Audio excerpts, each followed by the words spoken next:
Greetings in my Balanta native language. My name is Siphiwe Baleka. I wear many hats, but today I am here as the coordinator for the African Diaspora Assembly Provisional 6th Region elections. Today we have heard repeatedly inclusion of the African diaspora. We have also heard repeatedly about amplifying the voices of the marginalized. The point that I want to make right now is the National Coalition of Blacks for Reparations in America. I serve on the International Affairs Commission. We talk about internal reparations and external reparations. And internal reparations is what we must do for ourselves, individually and collectively. Concerning this gathering of AU ECOSOCC, I want to raise the issue of the Afro-descendant component of the African diaspora or 6th region.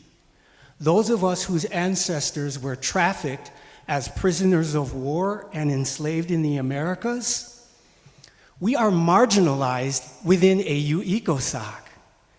22 years ago, I was in the room when the Article 3Q amendment was passed that invited and encouraged the African diaspora's full participation in the AU. That has been epigenetically encoded in me, so I come here carrying that spirit.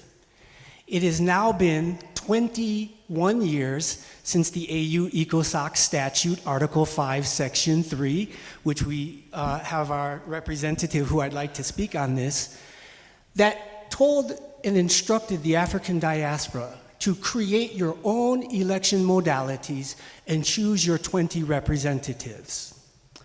I, along with Dr. David Horn, on the Western Hemisphere side, along with Dr. Beryl Beekman, who was on the European side, began to follow that instruction back in 2006 with the first attempt to organize our elections and elect our representatives. To this day, we have never completed the process, even though when AU ECOSOCC recently announced the elections for the 4th General Assembly, that announcement did not include the 6th region. There was not even a courtesy mention to say, we understand that these instructions are for the 5 regions in Africa.